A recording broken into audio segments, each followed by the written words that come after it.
الحمد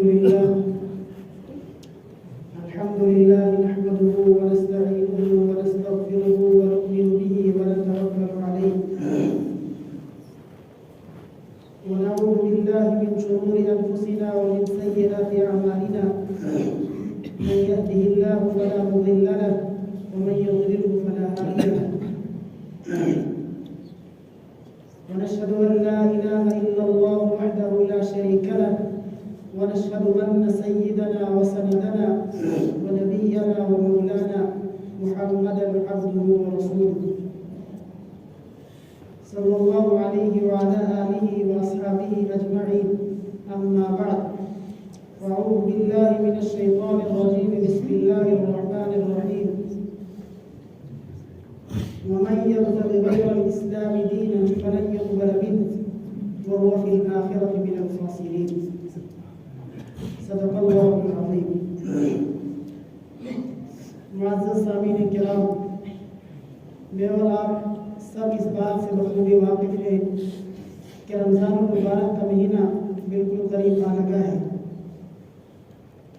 اور اس بات سے بھی واقف ہیں کہ اس مہینے کی آمد سے پہلے ہر مسجد کے اندر ہر خطیب اپنے خطبے کے اندر، اپنی تقریر اور اپنے وعظ کے اندر رمضان المبارک کی اہمیت، رمضان المبارک کی فضیلت اور رمضان المبارک کے اندر کی جانے والی عبادات کا کیا اجر ثواب ہے اس کو بیان کرتا ہے۔ جب سے ہوش سنبھالا ہے تب سے ہی رمضان المبارک کی آمد سے پہلے انہی موضوعات کو سنتا آ رہا ہوں، اس لیے میں نے مناسب یہ سمجھا کہ کوئی ایسا موضوع، کسی ایسے موضوع کا انتخاب کیا جائے کہ جو موجودہ حالات کے تناظر میں میرے اور آپ کے لیے نفع بخش ہو۔ میں اور آپ جس دور سے گزر رہے ہیں یہ وہ دجالی دور ہے کہ جس میں ایمان والوں کے ایمان کو چھیننے کی ہر ممکن کوشش کی جائے گی۔ سورۃ الکہف کے اندر اللہ تبارک و تعالیٰ نے حضرت خضر علیہ السلام اور حضرت موسیٰ علیہ السلام کا ایک واقعہ نقل کیا ہے جس کا اس دجالی دور سے بہت زیادہ گہرا تعلق ہے۔ یوں تو پوری سورۃ الکہف کے اندر اس دجالی دور کے اندر اپنے ایمان کی حفاظت کا کہ کیا کیا اسباب ہو سکتے ہیں اس کو بیان کیا ہے، لیکن اس واقعے کے اندر خصوصاً میرے اور آپ کے لیے بہت بڑا سبق ہے جس سے میں اور آپ آج کے اس دور میں بہت زیادہ غفلت برت رہے ہیں۔ واقعہ بہت لمبا ہے، اگر تفصیل کے ساتھ بیان کیا جائے تو وقت کم پڑ جائے گا، اس لیے اختصار کے ساتھ میں کچھ نام حضرات کے سامنے عرض کروں۔ حضرت خضر علیہ السلام ایک سفر پہ جا رہے تھے اور حضرت موسیٰ علیہ السلام کو جب ان کے سفر کا علم ہوا تو ان سے کہا قال له موسیٰ هل أدلك على أن تعلمني مما علمت رشدا۔ حضرت موسیٰ علیہ السلام نے کہا کہ میں بھی آپ کے ساتھ شریک سفر ہوتا ہوں تاکہ میں بھی آپ سے کچھ علم کی باتیں سیکھوں۔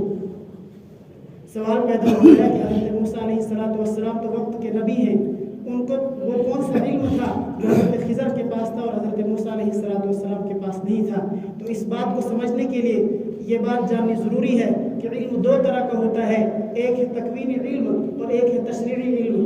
تکوینی علم کہلاتا ہے کائنات کے اندر کیا ہو رہا ہے، کس جگہ پر کیا ہو رہا ہے، کون سے وقت میں ہو رہا ہے، یہ تکوینی علم کہلاتا ہے، اور یہ اللہ تبارک و تعالیٰ کے علاوہ کسی کے پاس نہیں ہے۔ ہاں اللہ تبارک و تعالیٰ اگر اپنے کسی مقرر بندے کو بتا دے، ورنہ اس کا علم اللہ کے علاوہ کسی کو نہیں ہوتا ہے۔ اور تشریعی علم وہ علم کہلاتا ہے کہ اللہ تبارک و تعالیٰ اپنے انبیاء کو جو علم عطا کرتا ہے پھر انبیاء کے ذریعے وہ علم لوگوں تک پہنچایا جاتا ہے، وہ تشریعی علم کہلاتا ہے۔ حضرت موسیٰ علیہ السلام کے پاس تشریعی علم تو تھا لیکن تکوینی علم نہیں تھا، اس لیے علم کی طرف میں حضرت خضر علیہ السلام کو کہا کہ میں بھی آپ کے ساتھ شریک سفر ہوتا ہوں تاکہ میں بھی آپ سے کچھ علم کی باتیں سیکھوں۔ حضرت خضر نے کہا اِنَّكَ لَن تَسْتَطِيعَ مَعِيَ صَبْرًا، کہ آپ میرے ساتھ سفر میں جو کچھ میں کروں گا اس کے اوپر آپ صبر نہیں کر سکو گے۔ بظاہر آپ کو، کیونکہ آپ کے پاس تشریعی علم تو ہے لیکن تکوینی علم نہیں ہے، اس تکوینی علم کے نہ ہونے کی وجہ سے آپ میرے ساتھ سفر نہیں کر سکتے ہیں۔ وَكَيْفَ تَصْبِرُ عَلَى مَا لَمْ تُحِطْ بِهِ خُبْرًا، اسی کو قرآن کریم نے بیان کیا ہے کہ آپ کیسے صبر کر سکتے ہیں جبکہ آپ کے پاس وہ تکوینی علم نہیں ہے۔ لیکن موسیٰ علیہ السلام نے کہا سَتَجِدُنِي إِن شَاءَ اللَّهُ صَابِرًا وَلَا أَعْصِي لَكَ أَمْرًا، کہ مجھے اپنے ساتھ شریک سفر